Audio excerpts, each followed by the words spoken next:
السلام علیکم، بسم اللہ الرحمن الرحیم۔ میرے کالم کا آج کا عنوان ہے جھوٹ کے پاؤں۔ سوشل میڈیا برا نہیں بلکہ بلاغیات کی نئی اور جدید تکنیک ہے۔ تاہم ہر نئی ایجاد کی طرح سوشل میڈیا اپنے آغاز ہی سے جھوٹوں کے ہتھے چڑھ گیا ہے، جس سے اس کی ساکھ اپنے آغاز ہی سے خراب تر ہوتی جا رہی ہے۔ مغربی دنیا میں شروع ہی سے ناقدین نے اسے گٹر میڈیا کہنا شروع کر دیا تھا، مگر میری رائے اب بھی یہی ہے کہ نئی ایجاد میں یا نئی چیز میں خرابی نہیں ہوتی، اس کے غلط استعمال میں خرابی ہے۔ بدقسمتی سے تزادستان کا سوشل میڈیا شروع ہی سے جھوٹ کی وبا کا شکار ہے۔ اس کا پہلا تجربہ اور ذکر اس وقت محسوس ہوا جب مختلف سوچوں اور متحارب اداروں میں کام کرنے والے تمام بڑے صحافیوں کی فہرست ایک گمنام ویب سائٹ پر لوڈ کی گئی۔ ایک مشہور تعمیراتی کمپنی کے لیٹر پیڈ پر اس فہرست میں ہر صحافی کو دیے گئے لاکھوں روپے ان کے اکاؤنٹس کی تفصیل درج تھی۔ سابق صدر عارف علوی کے صاحبزادے نے اپنے اکاؤنٹ سے اس فہرست کو ٹویٹ کر دیا۔ جھوٹوں کی اس دنیا میں کسی نے اس کی تحقیق کرنا مناسب نہیں سمجھا۔ ہر ایک نے فوراً یقین کر لیا، حالانکہ وہ گمنام ویب سائٹ دوسرے ہی دن ختم ہو گئی۔ علوی صاحب کے صاحبزادے نے اپنی ٹویٹ کو ڈس اون کر دیا۔ سپریم کورٹ اور ایف آئی اے نے اس کی تحقیقات کیں اور اسے جعلی قرار دیا۔ سپریم کورٹ نے تعمیراتی کمپنی کے افسران کو، مالکان کو طلب کیا۔ انہوں نے بیان دیا کہ ان کا پیڈ چرا کر یہ جعلی فہرست بنائی گئی ہے۔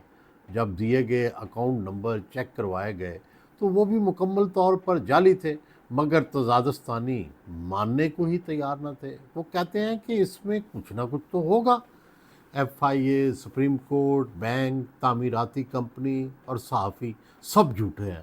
اصل چیز وہ الزام ہے جو جعلی ویب سائٹ پر آیا اور وائرل ہو گیا۔ اس واقعے کو گزرے کئی سال ہو گئے، مگر اب بھی ہر 2-3 بعد سوشل میڈیا کا کوئی نہ کوئی نیا کھلاڑی دوبارہ سے اس فہرست کو اپلوڈ کر کے یہ ثابت کرتا ہے کہ اس ملک کی صحافت بکی ہوئی ہے اور سب صحافی لفافے ہیں۔ اب کون ہے جو اس نئے کھلاڑی کے جھوٹ کا تدارک کرے؟ ہم تو سب پروپیگنڈے اور جھوٹ کے رسیاں ہیں۔ مرچ مسالہ ہو، کسی کی بےعزتی ہو تو کہانی جتنی بھی کمزور ہو وہ ہمیں اچھی لگتی ہے۔ یہ بیماری 2014 میں تزادستان میں وبا کی شکل اختیار کر گئی۔ اس وقت کی اسٹیبلشمنٹ نے اس وبا کی پشت پناہی کی۔ 300 کے قریب سرکاری نوجوان اس کام پر مامور کیے گئے کہ سیاستدانوں، صحافیوں اور نامور لوگوں کو بدنام کرنا ہے۔ یہ وبا شروع کی گئی تو فضا بھی ہموار تھی۔ پیپلز پارٹی اور نون لیگ مقبولیت کھو رہی تھی۔ اسٹیبلشمنٹ جماعتوں کو گندا کر کے تحریک انصاف کو لانا چاہتی تھی اور اس راستے میں آنے والی ہر رکاوٹ کو وہ تہس نہس کرنا چاہتی تھی۔ تزادستانی زمین شک و شبہ اور جھوٹ کے لیے اس وقت بہت ہی زرخیز تھی، اس لیے سکینڈل، گالیاں، الزام تراشی اور بہتان عام ہوئے۔ بغیر تحقیق کے ہر چیز کو ثابت شدہ قرار دیا جانے لگا۔ جب جھوٹ کا جن بوتل سے ایک دفعہ باہر نکل آیا تو ایک نہ دن اس نے ایک خونی بلا کی طرح، فرینکسٹائن کی طرح اپنے ہی خالق کو کھانا تھا۔ یہی ہوا کہ اب یہ جن جو جھوٹ کو مکمل آرٹ بنا چکا ہے، اس نے اپنی توپوں کا رخ مقتدرہ اور ریاست کے ہر ادارے اور شخصیت کی طرف کر رکھا تاکہ سب کا بھرم اور عزت خاک میں مل جائے۔ جس طرح زخم کو کریدنے، خون کو بہتا دیکھنے اور ایذا پہنچا کر لذت کا احساس نشاط انگیز ہوتا ہے، وہی منفی احساس آج کے یوٹیوبرز اور سوشل میڈیا میں کار فرما ہے۔ انہیں علم ہے کہ جھوٹ کی رفتار تیز ہوتی ہے اور سچ بیچارہ تو کچھوا ہوتا ہے۔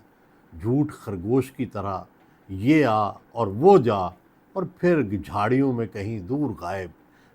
جب کہ بیچارہ کچھوا منزل پر پہنچتا ہے تو جھوٹ کا خرگوش اپنا کام دکھا کر کہیں گم ہو چکا ہوتا ہے۔ ایک نجی کالج کا واقعہ بھی اسی وبا کا حصہ ہے، کیونکہ تزادستان میں یہ احساس نہیں ہے کہ سچ کا تھپڑ جھوٹ کے بوسے سے کہیں بہتر ہوتا ہے، مگر چونکہ جھوٹ کا بوسہ بھلا لگتا ہے، آپ 100 دلائل دیں اور کہیں کہ لڑکی کون ہے، کدھر ہے، کوئی ثبوت ہے، کوئی ایف آئی آر، کوئی فوٹیج، کوئی چشمدید گواہ، تو جواب ملے گا کچھ نہ کچھ تو ہے۔ جھوٹ کے عادی تزادستانی اس وبا سے خوراک پا رہے ہیں، مگر جھوٹ کے پاؤں نہیں ہوتے۔ جھوٹ کا یہ خواب ٹوٹ کر رہے گا، کیونکہ مشہور قول ہے کہ جھوٹ کی رفتار تیز ہوتی ہے مگر منزل پر ہمیشہ سچ ہی پہنچتا ہے۔ آج کی دنیا کا بڑا مسئلہ پروپیگنڈا، فیک نیوز اور جھوٹ بن چکے ہیں۔ ویسے تو تاریخ میں کئی عیاروں، کئی جھوٹوں اور کئی انتشاریوں کا ذکر ملتا ہے، مگر جرمنی کے جوزف گوئبلز کو پروپیگنڈا منسٹر کے طور پر اس خاص شعبے میں جو مہارت حاصل تھی اس کا کوئی ثانی نہیں۔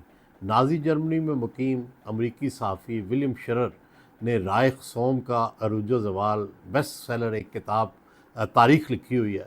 شرر لکھتا ہے کہ پروپیگنڈا، جھوٹ اور فیک نیوز کا اثر اس قدر زیادہ تھا اس وقت کے جرمنی میں کہ پڑھے لکھے لوگوں نے بھی ان جھوٹوں کو سچ سمجھ لیا تھا اور وہ ایمان کا حصہ بن گیا تھا، اور اگر ان کی حقیقت پر، ان جھوٹوں کی حقیقت پر کوئی سوال کیا جاتا تھا تو وہاں کے لوگوں کو ایسا لگتا تھا جیسے کوئی توہین مذہب کا ارتکاب کر رہا ہے۔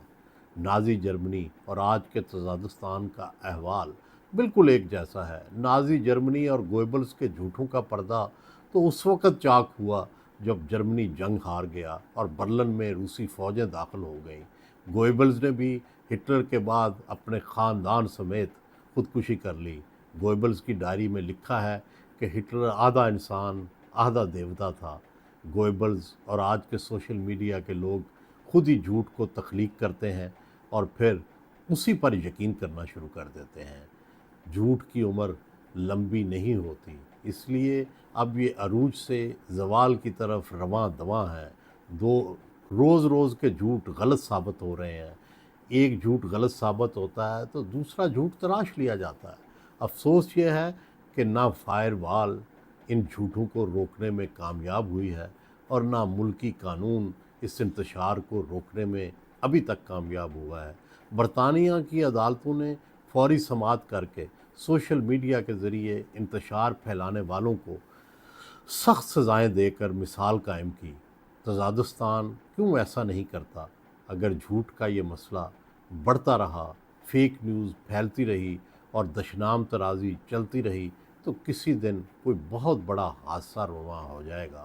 وقت آ گیا ہے کہ سنجیدہ فکر طبقات اور سب سیاسی جماعتیں بیٹھ کر ایسا لائحہ عمل بنائیں کہ سوشل میڈیا کا یہ منفی کردار بالکل ختم ہو جائے۔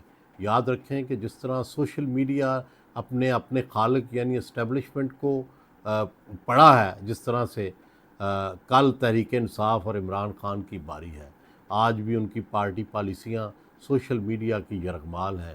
کسی لیڈر کا عروج و زوال کارکردگی کی بنا پر نہیں بلکہ سوشل میڈیا میں اس کی ساکھ پر ہے۔ مگر یاد رکھیں، جھوٹ کے پاؤں نہیں ہوتے، جھوٹ کی عمارت ایک نہ ایک دن گر جائے گی۔